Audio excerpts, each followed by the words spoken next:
जी नमस्कार, स्वागत है आप सभी का फिजिक्स पाठशाला के इस यूट्यूब चैनल पर। मैं रवि रंजन और 11th क्लास का आज हमारा दूसरा लेक्चर है। पिछला जो लेक्चर था उसमें हम लोगों ने अपना एक चैप्टर था यूनिट डायमेंशन एंड मेजरमेंट, इसको हम लोगों ने शुरू कर लिया था, जिसमें थोड़ा सा आपको रिवाइज करवाने के उद्देश्य से एक बार चर्चा कर लेते हैं। हम लोगों ने भौतिक राशि पढ़ा था, फिजिकल क्वांटिटी, है ना। और भौतिक राशि हम आपको बताए थे कि वो तीन तरह के होंगे, जिसमें एक जो आपका था इसको हम नाम दिए थे फंडामेंटल फिजिकल क्वांटिटी, मूल भौतिक राशि, और इसकी संख्या जो है वो 7 है ना। बहुत इस पर हम लोगों ने डिस्कशन किया था इससे पहले कि मूल भौतिक राशि है क्या, व्युत्पन्न भौतिक राशि है क्या, या फिर एक और आपका जो था लास्ट में सप्लीमेंट्री फिजिकल क्वांटिटी, जिसको आप संपूरक भौतिक राशि बोले थे, ठीक ना। तो मूल भौतिक राशि के बारे में आपको हमने बताया था, ये किसी और अन्य राशि पर डिपेंड करता नहीं है, यानी ये सभी से स्वतंत्र है, और इसकी संख्या जो है वो है कितना, 7। सातों का हमने नाम आपको कहा था कि याद रखने के लिए, साथ में इसका ऐसा ही मात्रक और साथ में इसका बीमा, ये बीमा भी आपको जो है वो याद रखने हैं, है ना। तो कुल मिलाकर के एक पॉइंट जो आपको कहे थे हमने याद रखने के लिए, वो एक ये था। फिर उसके बाद हम लोग ने डेराइव फिजिकल क्वांटिटी के बारे में पढ़ा। फिर उसके बाद हमने आपको बताया था सप्लीमेंट्री फिजिकल क्वांटिटी के बारे में। आज यहीं से हमारा जो टॉपिक है और उस टॉपिक को हम लोगों को आगे बढ़ाना है, ठीक ना। यहाँ तक हमने पिछले लेक्चर में बात कर रखा है, ठीक है। तो पिछले क्लास में आपको जैसा कि हमने बताया था, सप्लीमेंट्री फिजिकल क्वांटिटी, पूरक भौतिक राशि, वो होता है जिसमें यूनिट तो होगा, मात्रक तो होगा, लेकिन उसका डायमेंशन नहीं होता है।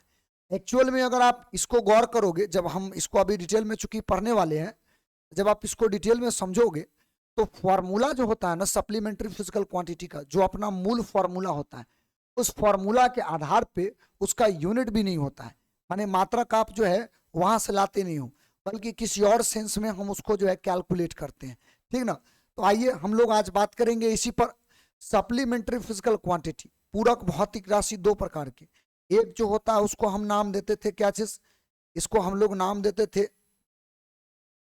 सप्लीमेंट्री फिजिकल क्वांटिटी, इसको हम लोग क्या नाम देते थे, इसको हम लोग नाम, पहला जो है उसका नाम दिए प्लेन एंगल, दूसरा जो है उसका नाम दिए हम लोग सॉलिड एंगल। तो कुल मिलाकर के आपका जो है दो तरह का सप्लीमेंट्री फिजिकल क्वांटिटी, पूरक भौतिक राशि आ गया। तो हम लोग इन दोनों को एक एक करके आज जो है वो अध्ययन करने वाले हैं, ठीक है। यहां तक का कहानी हम लोग इससे पहले वाले लेक्चर में पूरा देख चुके हैं। चलिए आइए हम लोग शुरू करते हैं। देखिए, पहला जो अपना सप्लीमेंट्री फिजिकल क्वांटिटी है, जो मूल भौतिक राशि है, उसका नाम है प्लेन एंगल। आप प्लेन एंगल कैसे निकालते हो, जैसे देखो, अगर मान लो हमारे पास एक सर्किल है, एक सर्किल है मान लो, और इस सर्किल को आप क्या करो ना, एक्सिस पर ड्रॉ, इसके बीचों बीच जो है एक्सिस आप ड्रॉ कर लो। मान लो ये एक्स है, ये अपना वाई है, ये एक्स डैश है, और ये वाई डैश है, ऐसा मानते हैं।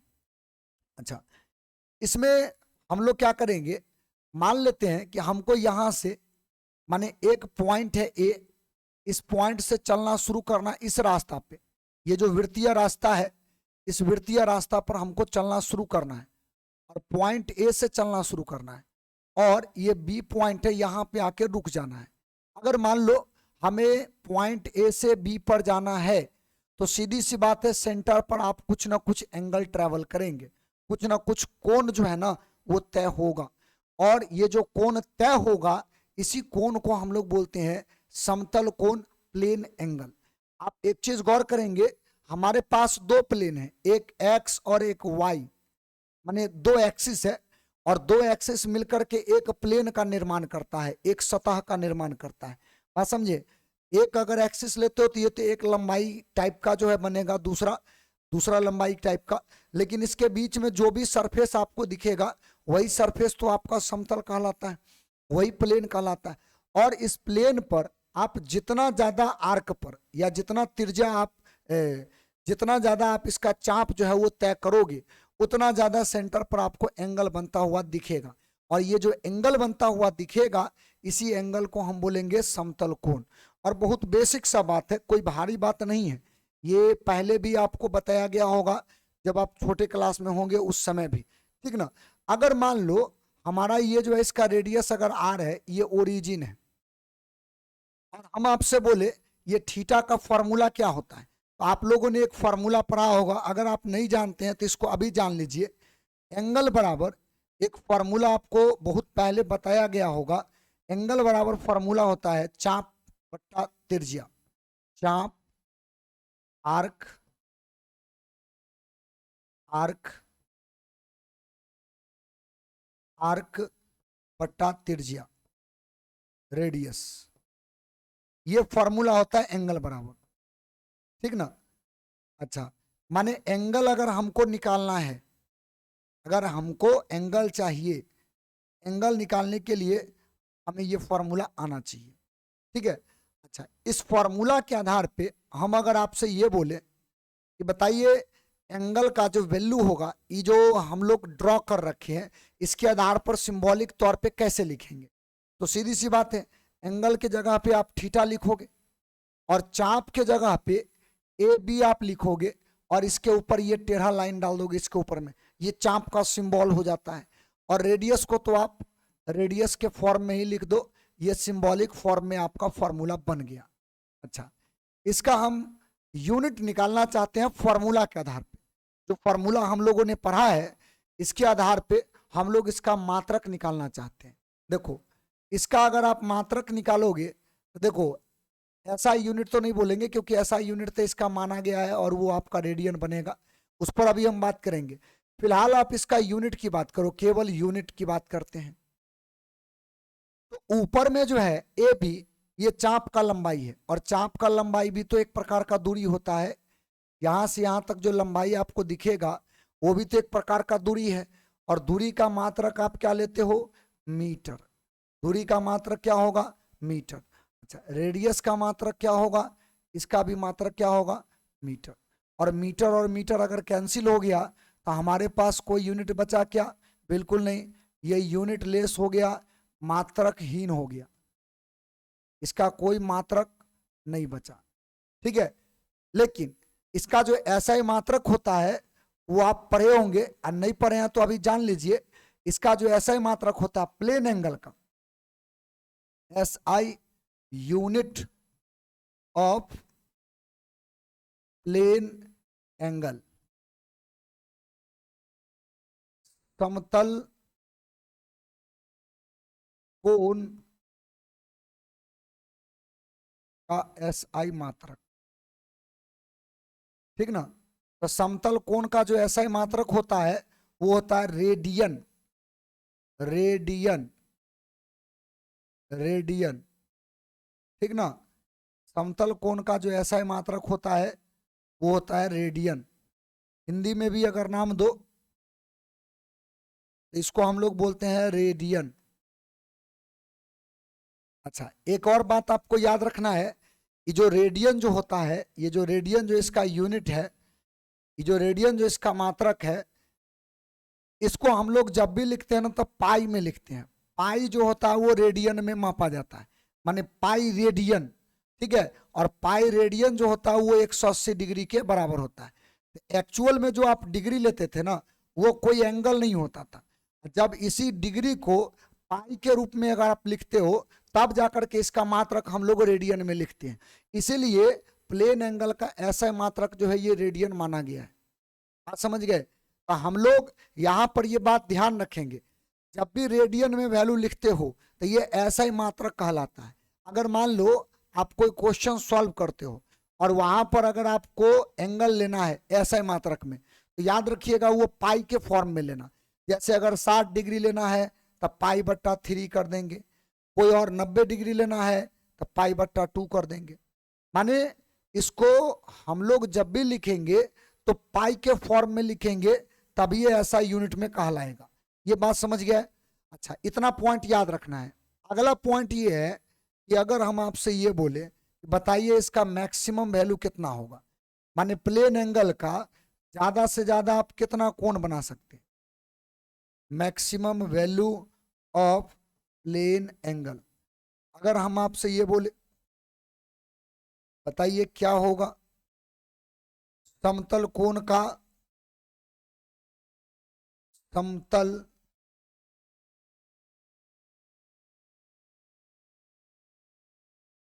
कोण का अधिकतम मान, अधिकतम मान, इसका अधिकतम मान हो जाएगा 360 डिग्री। या रेडियन में अगर आप बोलिएगा तो इसी को आप क्या बोलिएगा, 2 पाई। ठीक है, अगर रेडियन में बोलिएगा इसका वैल्यू कितना होगा, 2 पाई। ठीक ना। तो बेसिकली एंगल का जो वैल्यू होता है, एंगल का, प्लेन एंगल का जो वैल्यू होता है, उसको निकालने का फॉर्मूला ये होता है। इसका कोई यूनिट फॉर्मूला से आएगा नहीं, इसका यूनिट माना गया ऐसा ही मात्र क्या चीज, रेडियन। ठीक ना। और रेडियन जब भी हम लोग लगाते हैं तो एंगल जो होता है वो पाई में लिया जाता है। ठीक ना। और ये जो पाई रेडियन है, ये पाई रेडियन बराबर आपका 180 डिग्री होता है। अधिकतम मान कितना होगा प्लेन एंगल का, तो प्लेन एंगल का अधिकतम मान जो आएगा वो आएगा 360 डिग्री, या इसी को आप लिखिएगा तो 2 पाई में आप इसका वैल्यू बताइएगा। ठीक है, तो एक तो आपका ये है प्लेन एंगल का कहानी, आप इसका स्क्रीनशॉट लो और इसको ध्यान में रखना। देखो आगे जाकर के ये तमाम बातें जो है हो सकता है आपसे पूछा जाए, तो ये चीजें आपको ध्यान रखना है। अगला अगला जो हमारा भौतिक सप्लीमेंट्री क्वांटिटी है, पूरक भौतिक राशि का एक जो भाग है, इसको हम लोग बोलते हैं सॉलिड एंगल। इसी को आप ठोस कोण, इसी को आप घन कोण भी बोल सकते हैं, इसी को घन कोण भी बोलते हैं। बात समझे। देखो ये कैसे बनता है तो समझिए आप इस चीज को। देखो एक बात समझो कि अगर आप फुटबॉल देखे होंगे तो आप उसको गौर कीजिएगा, फुटबॉल कुछ ऐसे बना होता है, ऐसे। फुटबॉल का जो सरफेस होता है उस पर आपको कुछ ऐसा दिखेगा, है ना। तो हम इसमें से क्या करते हैं ना, एक छोटा सा जो है माने चौखुट या ये बोलो रेक्टेंगुलर टाइप का, ठीक ना, एक छोटा सा सरफेस को हम काट लेते हैं। एक छोटा सा सरफेस जो है उसको हम इस तरह से काट लेते हैं, एक सरफेस को फुटबॉल से ऐसे काट लिए। अच्छा, इसके अगर सभी चारों कॉर्नर को जो फुटबॉल से काटे हैं उस फुटबॉल के सेंटर से अगर हम मिला दें, इस तरह से अगर आप उसके सेंटर से इसको अगर आप मिला दो, ऐसे अगर इसके सेंटर से अगर आप मिला दो, तो सीधी सी बात है कि इसके बीच में आपको एक चारों तरफ जो है ना ऐसा एक कोण बनता हुआ दिखेगा। ठीक है, अगर आप इसको सरफेस से मिला दो, सेंटर से मिला दो, इसके केंद्र से, और इसका रेडियस जो भी हो, मान लो इसका रेडियस आर है, अगर आप इससे इसको मिला दो तो सीधी बात है कि इसका जो ये सेंटर आपको दिख रहा है ना, इस सेंटर पर चारों तरफ से आपको एक कोण बनता हुआ दिखेगा। और ये जो कोण बना, इसी कोण को हम लोग बोलते हैं सॉलिड एंगल, और इसको डिनोट करते हैं ओमेगा से। आप समझ लीजिए फिर से, हमारे पास एक सरफेस है, फुटबॉल का एक छोटा सा हिस्सा जो है, चौखुट हिस्सा हम लोग काट लिए ऐसे। मान लो ये सरफेस जो काटे हैं, इस सरफेस का कुछ ना कुछ तो अपना एरिया होगा, जो भी सरफेस का एरिया होगा, मान ले इसका एरिया जो है वो ए है, इसका जो सरफेस का जो क्षेत्रफल है वो हम मान लेते हैं ये ए है। और इस सरफेस के प्रत्येक पॉइंट जो कॉर्नर है, उस वाले पॉइंट से आप क्या करो, एक एक धागा लेकर के उसको खींच करके अगर हम मिला दे इसके सेंटर से, तो इसके सेंटर पर चारों तरफ आपको ऐसा कोन बनता हुआ दिखेगा। जैसे आइसक्रीम जो आता है, कोन वाला आइसक्रीम, ऐसा टाइप का, आप गौर कीजिएगा, ऐसा टाइप का।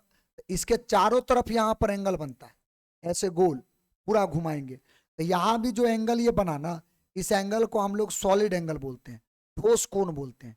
आप समझे कि नहीं।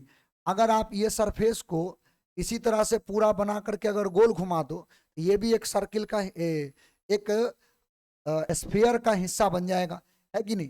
तो हम लोग यहाँ पर ये बात ध्यान रखेंगे, हमारे पास एक सरफेस है, इस सरफेस के प्रत्येक कॉर्नर से हम क्या किए हैं कि एक छोटा एक धागा के द्वारा इसको मिला करके यहाँ पर एक चारों तरफ से एक जो है ना एंगल बनाए, और इस एंगल का नाम दिए क्या चीज, ठोस कोण।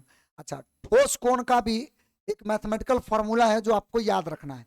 जैसे कि प्लेन एंगल का, समतल कोण का आपने याद किया क्या था, आर्क बट्टा त्रिज्या, चाप का लंबाई और बट्टा त्रिज्या। वैसा ही इसका भी आप याद रखना, इसको ओमेगा से डिनोट करते हैं, ध्यान रखना कि जो हमारा ठोस कोण है ना, इसको ओमेगा से डिनोट करते हैं। अच्छा, ये जो ओमेगा का वैल्यू होता है यानी फॉर्मूला जो होता है, ये होता है एरिया, जो ऊपर में आप खींचो ये सरफेस का एरिया, इसका डेफिनेशन बोलता है, ठीक है, इसका क्षेत्रफल और बट्टा त्रिज्या का स्क्वायर, क्षेत्रफल और बट्टा रेडियस, रेडियस त्रिज्या इसका स्क्वायर। ये किसका फॉर्मूला हो गया, ये फॉर्मूला हो गया आपका ठोस कोण का। तो ठोस कोण का जो फॉर्मूला होता है वो आपका आता है एरिया बट्टा रेडियस का स्क्वायर, ये ठोस कोण का फॉर्मूला है, ठीक ना। अच्छा, अब फिर से वही काम करना हम लोगों को शुरू करना है, इसका भी ऐसा मात्रक लेना है, लेकिन ऐसा मात्रक तो हम लोग याद कर लेंगे, वो तो आपको लिखवा देंगे हम, स्टेरेडियन होगा। लेकिन पहले फॉर्मूला के आधार पे इसका यूनिट क्या होना चाहिए वो देखते हैं निकाल के। तो देखिए इसका यूनिट निकालना हम शुरू करते हैं। एक बात बताओ, क्षेत्रफल का मात्रक क्या होता है, क्षेत्रफल का मात्रक होता है मीटर का स्क्वायर, सही बोल रहे हैं। कोई भी क्षेत्रफल हो, किसी का भी क्षेत्रफल आप निकालो, उसका जो मात्रक होता है वो मीटर का स्क्वायर होता है। उसके बाद रेडियस, रेडियस जो है एक लंबाई है, रेडियस जो है एक लंबाई है, और लंबाई का मात्रक क्या होता है, मीटर। और चूंकि यहाँ पर रेडियस नहीं बल्कि रेडियस का स्क्वायर है, तो नीचे में भी आप क्या लिखोगे, यहाँ पर लिखोगे मीटर का स्क्वायर, सही है। अच्छा, मीटर का स्क्वायर और मीटर का स्क्वायर एक दूसरे को काट देगा। जब ये दोनों एक दूसरे को काट देगा तो क्या इसका भी कोई यूनिट बचा, इसका भी कोई यूनिट नहीं बचा, ये मात्रकहीन हो गया, इसका कोई मात्रक नहीं होगा। बात समझे, इसका भी कोई मात्रक नहीं होगा, ये यूनिटलेस हो गया। स्वाभाविक बात है, इसी यूनिट की वजह से फॉर्मूला वाला जो यूनिट जो होता है वो यूनिट चूंकि होता नहीं है, उसी आधार पर इसका कोई डायमेंशन नहीं होता है, इसका कोई बीमा जो है वो नहीं होता है, समझे बात को। तो ऐसे हम लोग इस बात को विशेष तौर पर ध्यान देंगे। एक मिनट थोड़ा, ठीक, चलिए अब इसका मात्रक देखते हैं। तो मात्रक याद होगा आपको, इसका मात्रक अभी जस्ट हम बताए हैं इसीलिए पूछ रहे हैं। इसका जो मात्रक होगा वो क्या होगा, steradian, SI unit of solid angle, ठीक ना। सॉलिड एंगल जो होता है इसका जो SI यूनिट जो होगा ठोस कोण, कोण का SI मात्रक, SI मात्रक क्या होगा, इसका SI मात्रक होगा स्टेरेडियन, इसका SI मात्रक होगा स्टेरेडियन। ये बात आपको ध्यान रखना है, ठीक है। और इसको आप रेडियन के रूप में भी, जैसे इसका जो वैल्यू जो आएगा उस वैल्यू को जो ना हम लोग पाई के रूप में भी लिख सकते हैं, यानी उस रेडियन के रूप में भी। तो चलिए हम आपको एक और बात बता दें, अगर आपसे ये बोले कि बताइए इसका मैक्सिमम वैल्यू कितना, माने ठोस कोण का मैक्सिमम वैल्यू, किसी भी फॉर्मेट में आप बता दो कोई दिक्कत नहीं है, ठीक ना। The maximum value of solid angle, solid angle, ठोस कोण का अधिकतम मान, अधिकतम मान, इसका अधिकतम मान कितना होगा। तो एक काम कीजिएगा, क्योंकि ये फुटबॉल का एरिया से आप काटे हो, तो पूरा अगर घुमाओगे तो क्या बनेगा, फुटबॉल ही बनेगा, वापस नहीं बनेगा। जब इसको पूरा घुमाएंगे, माने फुटबॉल का छोटा सा अगर एक एरिया काटे हो, तब पूरा अगर घुमाओगे तो फिर फुटबॉल बनेगा। तो अगर आप ओमेगा का वैल्यू मैक्सिमम करते हो तो एरिया मैक्सिमम रखो रेडियस का स्क्वायर, फुटबॉल का एरिया क्या हो जाएगा 4πr स्क्वायर, अब बट्टा रेडियस में भी r स्क्वायर, ये कटेगा तो कितना बचा 4π, क्यों 4πr स्क्वायर, गोला का क्षेत्रफल वही ना होता है, तो जो फुटबॉल का क्षेत्रफल होगा वो गोला के क्षेत्रफल के बराबर। इसीलिए आप इसका अगर अधिकतम वैल्यू लिखिएगा ना तो अधिकतम वैल्यू कितना हो जाएगा, इसका अधिकतम वैल्यू जो आएगा, डायरेक्ट हम लिख रहे हैं, इसका अधिकतम वैल्यू जो आएगा वो 4 पाई के बराबर होगा। ये फार्मूला पे रख के बना देना है। अरे इसको घुमा दो पूरा, अपना फुटबॉल, अब फुटबॉल ही मैक्सिमम बन सकता है, इससे ज्यादा और क्या बनेगा। तो उस केस में ओमेगा का मैक्सिमम वैल्यू निकल जाएगा। तो फुटबॉल का जब क्षेत्रफल लिखोगे तो गोला का क्षेत्रफल 4 पाई आर स्क्वायर, और नीचे तो रेडियस का स्क्वायर रहेगा ही, रेडियस का स्क्वायर और रेडियस का स्क्वायर कट जाएगा तो केवल 4 पाई बचेगा, और यही इसका मैक्सिमम वैल्यू होगा। तो पहले आप जो है ठोस कोण के बारे में ये जो इन्फॉर्मेशन मिला, इसको आप पहले नोट करो, इसका स्क्रीनशॉट लो और इसको ध्यान में रखना, ठीक ना। चलिए अब हम लोग जो मुद्दा है उस पर थोड़ा सा आगे बढ़ते हैं। आप समझ लीजिए, देखो हम लोग जो क्या बोलते हैं भौतिक राशि पढ़ना हम लोगों ने जो शुरू किया है, तो उस भौतिक राशि को 3 भाग में हमने बांटा। हमने क्या बांटा, वो बांटा हुआ है, हम लोगों ने 3 भाग उसका पढ़ा। एक था फंडामेंटल फिजिकल क्वांटिटी, एक था डेराइव फिजिकल क्वांटिटी, और एक था आपका सप्लीमेंट्री फिजिकल क्वांटिटी। ये पूरक भौतिक राशि, और ई जो है वो 2 टाइप का है। तो जिसमें तुम्हारा एक था क्या चीज, प्लेन एंगल, और एक है सॉलिड एंगल। ये दोनों के बारे में आपको इतना जो जानकारी दिया गया है, इतना जानकारी आपको रखना है, ये जानकारी आपके पास होना चाहिए हर हाल में, ठीक ना। तो अब हम लोगों का काम है पहले यूनिट के बारे में पढ़ना, मात्रक के बारे में। देखो अगर आप मेजरमेंट करते हो, अगर आप मापन करते हो, तो मापन करते समय आपको जो है ना कुछ बातों का जो है वो ध्यान रखना पड़ता है। जैसे एक चीज हमें बताओ, अगर हम आपको 2 लाइन ड्रॉ कर दें इस तरह से, एक लाइन का नाम ए डाल दें, एक लाइन का नाम हम बी डाल दें, और हम आपसे पूछे कि बताइए इन दोनों में बड़ा लाइन कौन है, छोटा लाइन कौन है, तो आप फट से जवाब दे दोगे कि बी जो है वो बड़ा है और ए जो है वो छोटा है। लेकिन अगर हम आपसे ये बोले कि बताइए बी जो है ए से कितना बड़ा है, तो इसका जवाब आप नहीं दे पाओगे। इसलिए नहीं दे पाओगे क्योंकि आपको एक्यूरेट इस बात का जानकारी नहीं है कि ये बी कितना लंबा है, ए कितना लंबा है, इसका आपको जानकारी नहीं है। तो आप सोच करके देखिए, जब हम किसी भी दूरी को, लंबाई को मापेंगे, तब मापने के लिए हमको कोई ना कोई एक स्टैंडर्ड तय करना पड़ेगा, कोई रिफरेंस लेना पड़ेगा, कोई एक कहते हैं ना कि एक आधार लेना पड़ेगा, जिसके ऊपर हम लोग तय करेंगे कि ये इतना हुआ, ये इतना हुआ। अगर केवल हम ये बोल दे आपको कि ये 10 है, ये 8 है, इसका मतलब क्या, 10 और 8 का मतलब सीधा तौर पे आप ऐसे समझो तो केवल नंबर है। क्योंकि अगर कोई 10 के आगे किलोमीटर लगा दिया, 10 के आगे कोई मीटर लगा दिया, अगर ऐसा कर दिया तो ये दोनों अलग अलग है। हालांकि ये भी लंबाई का यूनिट है, ये भी लंबाई का मात्रक है, लेकिन दोनों का वैल्यू क्या एक ही होगा, दोनों का वैल्यू तो डिफरेंट हो जाएगा। तो वैल्यू जब डिफरेंट हो जाएगा ना, तो ये बात आप समझ लीजिए, जब भी वैल्यू डिफरेंट हो जाएगा तो उस केस में आप जब कंपैरिजन कीजिएगा ना, तो कंपैरिजन करने के लिए आपको किसी ना किसी रूप में एक टर्म में इसको लाना पड़ेगा। एक टर्म में अगर आप नहीं लाओगे तो फिर कंपैरिजन करने में आपको दिक्कत होगा। तो इसीलिए लोगों ने क्या किया कि जब किसी भी एग्जैक्ट टर्म को अगर मापना हो, कोई भी भौतिक राशि को अगर मापना हो, तो मापने के लिए लोगों ने एक यूनिट तय किया।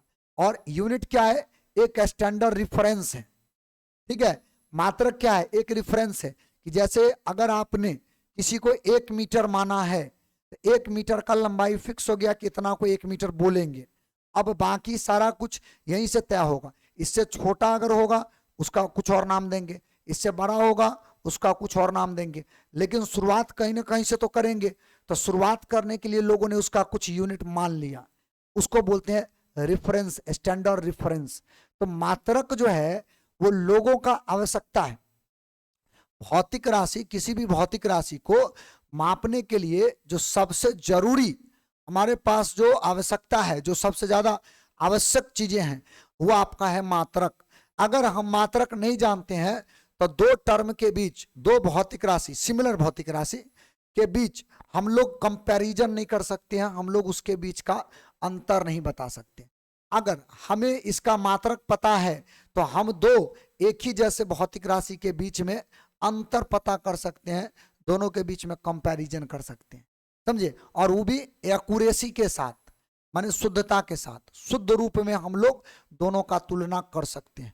ये पूरा का पूरा जो समस्या जो डेवलप हुआ था, उन समस्या के समाधान के लिए लोगों ने तय किया कि नहीं, हम जितने भी भौतिक राशि को मापेंगे तो उसको कोई मात्रक देंगे। बात समझे। और शुरुआती दौर में अपने अपने स्तर पर जैसा लोगों का समझ था, जहां जहां के लोगों का जैसा जैसा समझ था, उसके अनुसार से लोगों ने अपना अपना मात्रक बना लिया, अपना अपना यूनिट बना लिया। समझे। तो कई प्रकार के यूनिट बन गए, लेकिन एक यूनिट बना जो पूरे दुनिया में फॉलो किया जाता है, जिसको आप एसआई मात्रक बोलते हैं।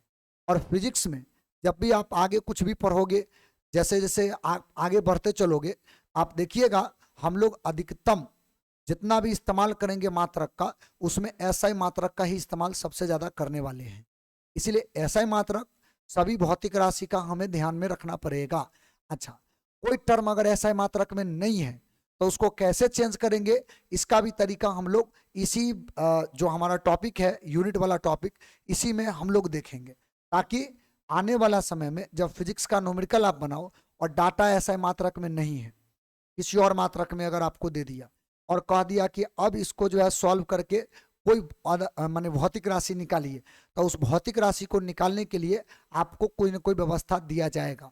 लेकिन पहले आपको एसआई मात्रक में कन्वर्ट करने का जो रूल है वो आपको आना चाहिए। तो वो रूल हम लोग देखेंगे। हमारा जो ये यूनिट वाला जो टॉपिक है, इसी में हम तमाम बात को पढ़ने वाले हैं, ठीक ना। तो आइए पहले आपको डेफिनेशन से अवगत करा देते हैं। यूनिट का मतलब, मात्रक का मतलब होता है standard reference of any physical quantity.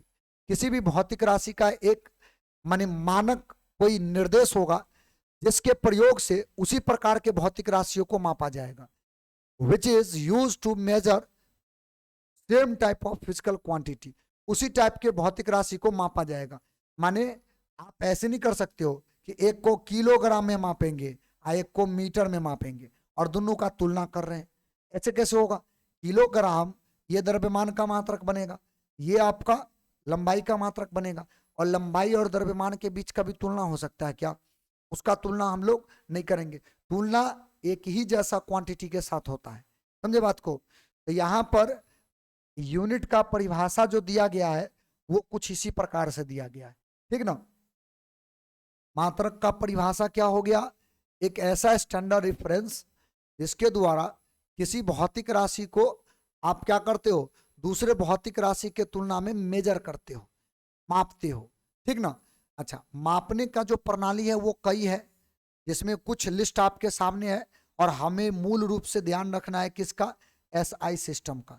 CGS unit में आप द्रव्यमान को सेंटीमीटर, लंबाई को सेंटीमीटर, द्रव्यमान को ग्राम और समय को सेकंड में मापते हो। अच्छा, एमकेएस सिस्टम में आप लंबाई को मीटर और द्रव्यमान को किलोग्राम, समय को सेकंड में मापते हो। एफपीएस सिस्टम में आप लंबाई को फुट में और पाउंड में आप द्रव्यमान को मापते हैं, और सेकंड में जो है आप टाइम को मापते हैं। और ऐसा सिस्टम से तो लगभग सभी लोग अवगत हैं, जिसका प्रयोग पूरे दुनिया में किया जाता है। और इसमें भी वही मीटर, किलोग्राम, सेकंड, इसी में हम लोग इसका मेजरमेंट करते हैं। खैर, इसके बारे में आपको फंडामेंटल फिजिकल क्वांटिटी में सबका लिस्ट हम बनवा करके दे रखे, उसको याद रखना जरूरी है। खाली बस इतना ध्यान रखिएगा, ये जो आप यूनिट देख रहे हो, ये कुछ यूनिट आपके सामने हम रखे हैं, इसके अलावा भी लोगों ने यूनिट बनाया है, बात समझे कि नहीं। लेकिन हमें मूल रूप से जो फिजिक्स में इस्तेमाल करना है वो ज्यादातर किसका इस्तेमाल करना है, तो वो यूनिट होगा एसआई यूनिट, ठीक ना। तो पहले आप क्या करो, अभी जो आपके सामने लिस्ट है, इस लिस्ट का पहले स्क्रीनशॉट लो आप। ये जो लिस्ट है, पहले आप इसका स्क्रीनशॉट लो एक।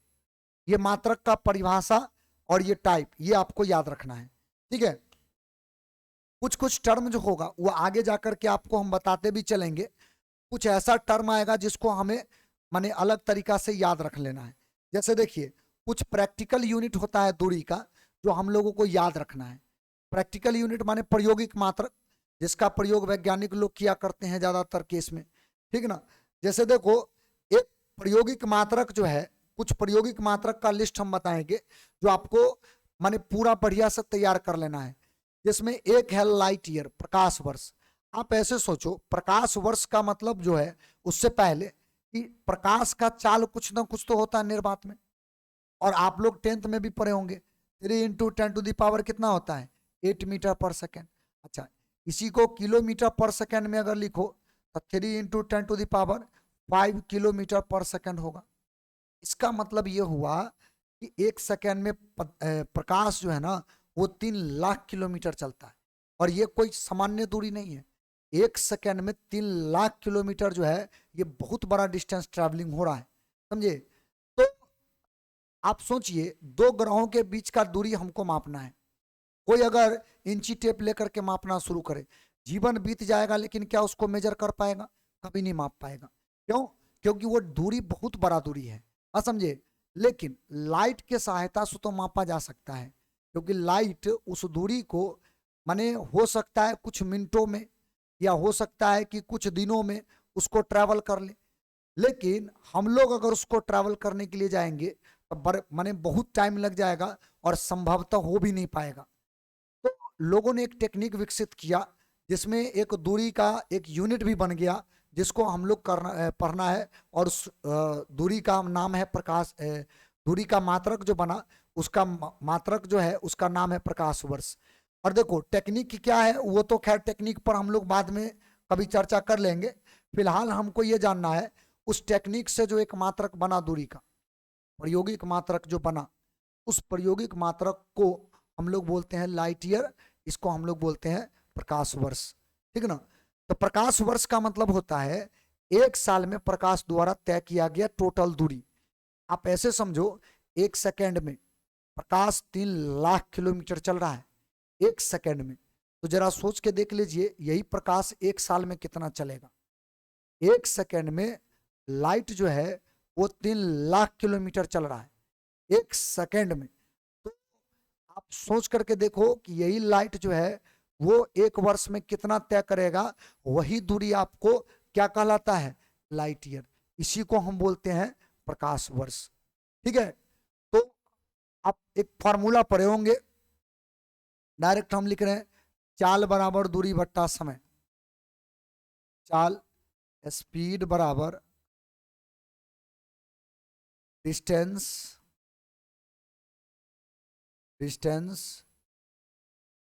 दूरी और बट्टा समय, टाइम बट्टा टाइम। हमको चाहिए दूरी, क्योंकि ये दूरी का मात्रक है, ठीक ना। तो दूरी चाहिए और वही दूरी को लाइट ईयर में कन्वर्ट कर लेंगे। ये डिस्टेंस बराबर जो हमारे पास, इसको सिंबॉलिक तौर पे भी लिख सकते हैं। आप ऐसे देखो, स्पीड बराबर कैसे लिख सकते हैं? एस बट्टा टी। एस बराबर क्या हो जाएगा? v into T. और v के जगह स्पीड ऑफ लाइट रख लेंगे, v के जगह स्पीड ऑफ लाइट हम लोग रख लेंगे, ठीक ना। और s के जगह लाइट ईयर रख लेंगे। आप यहाँ पर इस चीज को जो है ड्रॉ कर लीजिए और देख लीजिए। देखिए, दूरी के जगह 1 लाइट ईयर कर लेते हैं, ठीक है, क्योंकि दूरी का ही तो मात्रक है प्रकाश वर्ष। अच्छा, चाल के जगह, माने चाल के जगह आपको पता होगा प्रकाश की चाल निर्वात में होता है 3 × 10⁸ मीटर पर सेकेंड, यही होता है। अच्छा, टाइम के जगह पे आपको रखना है कितना? 1 साल, क्योंकि 1 वर्ष में प्रकाश द्वारा जितना दूरी तय किया जाएगा उसी को हम लाइट ईयर बोलते हैं। डेफिनेशन में भी हम वही बात लिख रखे हैं, ठीक ना। आप देख लो गौर से, the total distance covered by light in 1 year is called light year. 1 साल में प्रकाश द्वारा जितना दूरी तय किया जाता है उसी दूरी को प्रकाश वर्ष कहते हैं। तो 1 साल अगर आप लिखोगे ना तो 1 साल माने 365 दिन और 0.25 ऐसे करके, ठीक ना। 6 घंटा भी तो रह जाता है उसमें। अच्छा, ये दिन है, हमको इसको सेकंड में कन्वर्ट करना है। तो आप क्या करोगे? इसको 24 से मल्टीप्लाई करो, क्योंकि 1 घंटा 1 दिन में 24 घंटा होता है। अच्छा, एक और बात, अभी घंटा में ही कन्वर्ट हुआ है। 1 घंटा में 60 मिनट होता है और 1 मिनट में 60 सेकेंड होता है। तब जाकर के ये पूरा टाइम जो है वो सेकंड में कन्वर्ट हो गया। अब ये सेकंड मल्टीप्लाई में है, कट जाएगा बट्टा वाला के साथ, तो बचेगा टोटल दूरी क्या चीज में? मीटर में। यानी 1 लाइट ईयर बराबर इन सबको अगर मल्टीप्लाई वगैरह करके निकालोगे तो आपका जो वैल्यू आता है ना 9.46 इंटू 10⁻15 मीटर के बराबर होता है, ऐसा वैल्यू आता है। ये एक प्रकाश वर्ष का वैल्यू है, ठीक ना। एक लाइट ईयर में 9.46 गुने 10⁻15 मीटर होता है। अगर इसी को हम किलोमीटर में लिखें तो 1 लाइट ईयर बराबर किलोमीटर में 9.46 इंटू 10⁻, क्योंकि 1 किलोमीटर में 1000 मीटर होता है, तो आप 1000 से भागा दोगे तो 10⁻12 बनेगा, तो यही इसका जो है किलोमीटर में वैल्यू हो जाएगा। तो 1 लाइट ईयर बराबर आपका जो वैल्यू होता है वो इतना होता है। तो प्रकाश वर्ष का मतलब क्या है, हमारे ख्याल से आप समझ चुके हैं। एक प्रकाश वर्ष का मतलब होता है प्रकाश द्वारा एक वर्ष में तय किया गया कुल दूरी, जो एक वर्ष में जितना दूरी तय किया जाता है उसी को आप बोलते हो प्रकाश वर्ष, ठीक ना।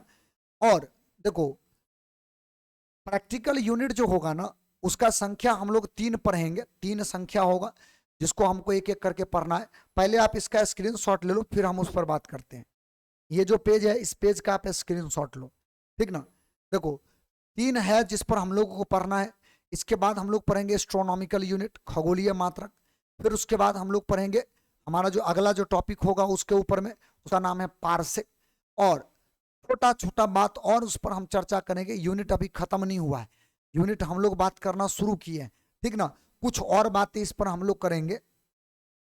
उसके बाद हम लोग जाएंगे बीमा सूत्र पर, डायमेंशन फार्मूला जो है उस फार्मूला पर हम उसके बाद जाएंगे, ठीक ना। तो इतना तक पहले आपका काम है तैयार कर लेना।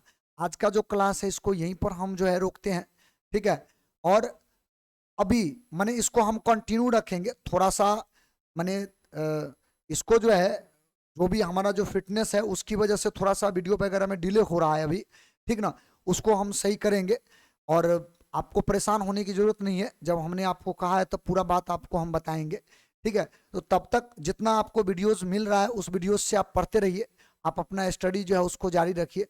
फिर जैसे हम माने अपना जो है स्वास्थ्य को सही रखेंगे तो उस अनुसार से फिर से हम इसको जो है कंटिन्यू आपको सारा चीज़ें जो है करवाते चलेंगे, ठीक है। आज का वीडियो को हम यहीं पर रोकते हैं, फिर आपसे मिलेंगे हम अगला जो अपना वीडियो लेक्चर होगा उस वीडियो लेक्चर में।